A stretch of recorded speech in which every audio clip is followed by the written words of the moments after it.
Praise to the lord. ఈరోజు దేవుడు మనకిచ్చినటువంటి వాగ్దానం ఏంటంటే, లూకాసు వార్త 2వ అధ్యాయము 14వ వచనం. ఆయనకిష్టులైన మనుష్యులకు భూమి మీద సమాధానము కలుగునుగాక. ఆమేన్. చదువుకున్న చదువు ఒకటి, చేసే ఉద్యోగం ఒకటి. మనకున్న టాలెంట్ ఎక్కువ, మనకి దొరికినటువంటి పని చాలా తక్కువ.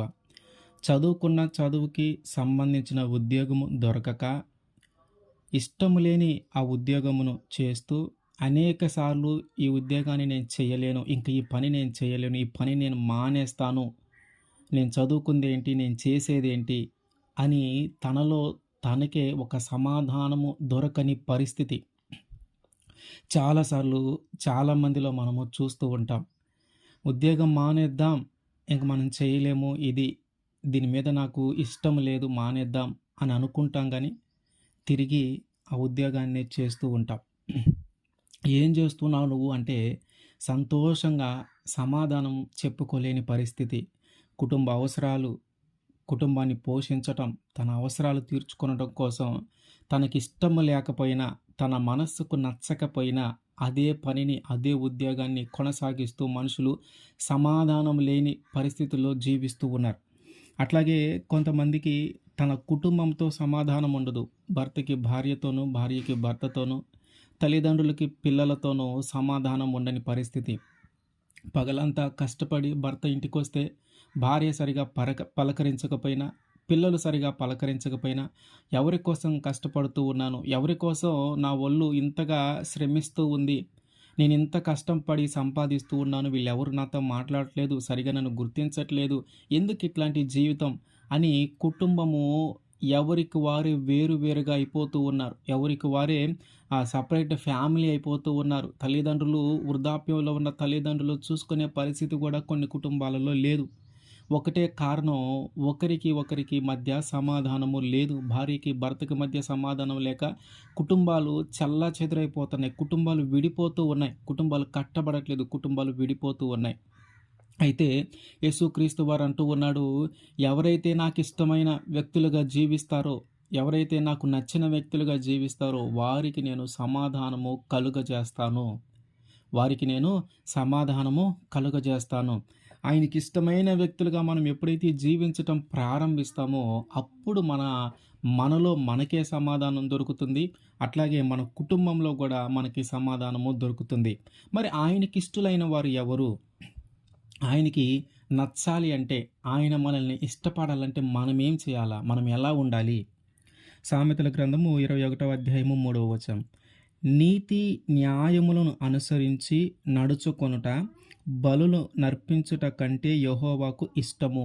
నీతిని, న్యాయాన్ని అనుసరించి జీవిస్తే ఆయన మనల్ని ఇష్టపడతాడు. నీతిగా జీవించటము, ఒకరికి అన్యాయము చేయకుండా జీవించటం ఎప్పుడైతే మనము చేస్తామో అప్పుడు ఆయన మనల్ని ఇష్టపడతాడు. అట్లాగే సామెతల గ్రంథము 11వ అధ్యాయము 1వ వచనం.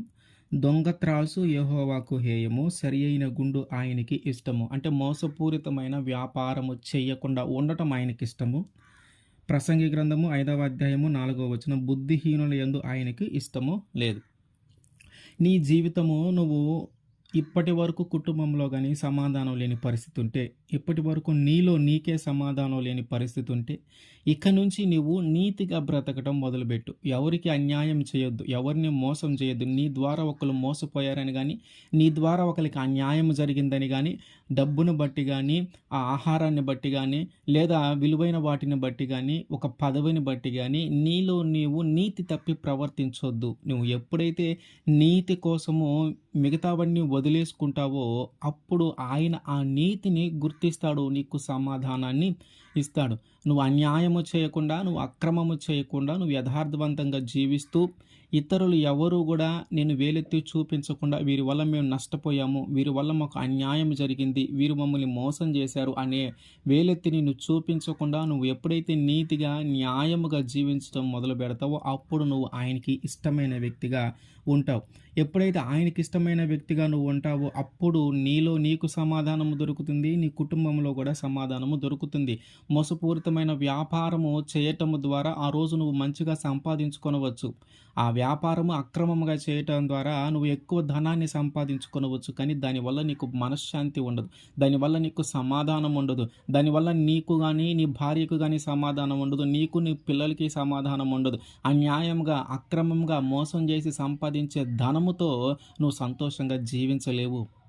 నీవు ఎప్పుడైతే ఈ దొంగతాసు ఉపయోగించకుండా, మోసము చేయకుండా, అన్యాయము చేయకుండా నువ్వు సంపాదించుకుంటావో, వ్యాపారము చేస్తావో, అప్పుడు నీ కుటుంబంలో నీ భార్య నిన్ను గౌరవిస్తది. నీ పిల్లలు నిన్ను గౌరవిస్తారు. అందరిలో నీకంటూ ఒక గౌరవం ఉంటది. నీ కుటుంబము మనశ్శాంతిగా, ప్రశాంతంగా జీవిస్తూ ఉంటారు. ఒకరి ఎడల ఒకరికి సమాధానము కలిగి ఉంటారు.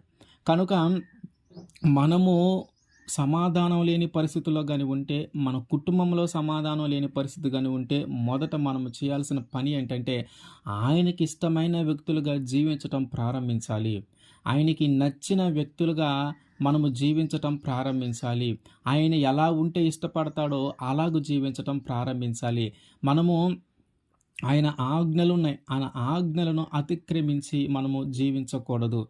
మనము దుర్మార్గములో ఉండి పాపము చేస్తూనే మనము అట్లా జీవించటం ఆయనకి ఇష్టం లేదు.